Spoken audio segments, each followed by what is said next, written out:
Ikalabing-apat na kabanata. Ang pagkamatay ni Juan na tagapagbautismo.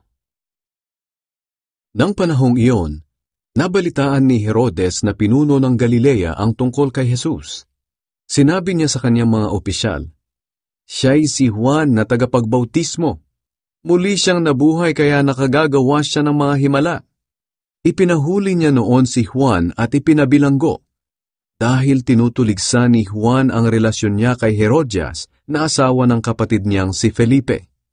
Laging sinasabihan ni Juan si Herodes na hindi tamang magsama sila ni Herodias. Gusto sanang ipapatay ni Herodes si Juan pero natakot siya sa mga Hudyo dahil itinuturing nilang propeta si Juan. Nang dumating ang kaarawan ni Herodes, sumayaw para sa mga bisita ang dalagang anak ni Herodias na ikinatuwa naman ni Herodes. Kaya isinumpa niyang ibibigay sa dalaga ang anumang hingin nito. Sa udyok ng kanyang ina, sinabi ng dalaga, "Gusto ko pong ibigay niyo sa akin ang ulo ni Juan na nakalagay sa isang bandihado." Nalungkot ang hari sa kahilingang iyon. Pero dahil sa pangako niyang narinig mismo ng mga bisita, iniutos niya na gawin ang kahilingan ng dalaga. Kaya pinugutan ng ulo si Juan sa loob ng bilangguan. Inilagay ang ulo niya sa isang bandihado at dinala sa dalaga. At ibinigay naman ito ng dalaga sa kanyang ina. Ang bangkay ni Juan ay kinuha ng kanyang mga tagasunod at inilibing. At ibinalita nila kay Jesus ang nangyari. Pinakain ni Jesus ang 5,000 tao. Nang mabalitaan iyon ni Jesus, sumakay siya sa isang bangka at pumunta sa isang tahimik na lugar. Nang malaman ng mga tao mula sa iba't ibang bayan na nakaalis na si Jesus, lumakad sila patungo sa lugar na pupuntahan niya. Kaya nang bumaba si Jesus sa bangka, nakita niya ang napakaraming tao. Naawa siya sa kanila at pinagaling niya ang mga may sakit sa kanila. Nang gumagabi na, lumapit kay Jesus ang mga tagasunod niya at sinabi, "Nasa ilang na lugar po tayo at dumidilim na. Paalisin niyo na po ang mga tao para makapunta sila sa mga nayon at nang makabili ng pagkain nila." Pero sinabi ni Jesus sa kanila, "Hindi na nila kailangang umalis. Kayo ang magpakain sa kanila." Sumagot sila, "Mayroon lang po tayong 5 tinapay at 2 isda. Dalhin ninyo ang mga ito sa akin," ang sabi ni Jesus. Inutusan niya ang mga tao na maupo sa damuhan. Kinuha niya ang 5 tinapay at 2 isda.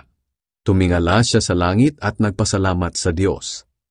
Pagkatapos, hinati-hati niya ang tinapay at ibinigay sa mga tagasunod niya, at ibinigay naman nila ito sa mga tao. Kumain silang lahat at nabusog. Pagkatapos, tinipon nila ang natirang pagkain at nakapuno sila ng 12 basket. Ang bilang ng mga lalaking kumain ay mga 5,000, maliban pa sa mga babae at mga bata. Lumakad si Jesus sa ibabaw ng tubig. Pagkatapos, pinasakay agad ni Jesus sa bangka ang mga tagasunod niya at pinauna sa kabila ng lawa habang pinapauwi niya ang mga tao. Nang makaalis na ang mga tao, umakyat siyang mag-isa sa isang bundok para manalangin. Inabot na siya roon ng gabi. Nang oras na iyon, malayo na ang bangkang sinasakyan ng mga tagasunod niya. Sinasalpok ng malalaking alon ng bangka nila dahil pasalungat ito sa hangin. Nang madaling araw na, sumunod sa kanila si Jesus na naglalakad sa ibabaw ng tubig. Pagkakita ng mga tagasunod na may naglalakad sa tubig, kinilabutan sila at napasigaw sila ng "Multo!" dahil sa matinding takot. Pero agad na nagsalita si Jesus, "Ako ito, huwag kayong matakot. Lakasan ninyo ang inyong loob." Sumagot si Pedro sa kanya, "Panginoon, kung kayo nga iyan, papuntahin niyo ako riyan na naglalakad din sa tubig." "Halika," sabi ni Jesus. Kaya bumaba si Pedro sa bangka at naglakad sa tubig patungo kay Jesus. Pero nang mapansin niyang malakas ang hangin, natakot siya at unti-unting lumubog. Kaya sumigaw siya, "Panginoon, iligtas niyo ako." Agad naman siyang inabot ni Jesus at sinabi, "Kailiit ng pananampalataya mo. Bakit ka nag-alinlangan?"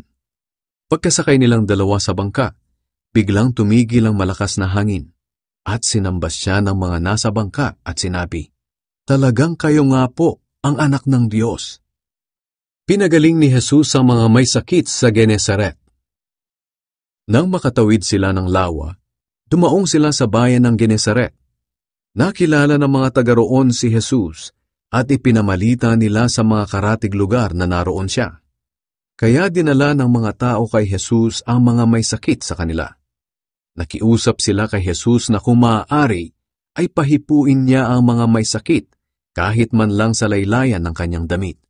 At ang lahat ng nakahipo ay gumaling.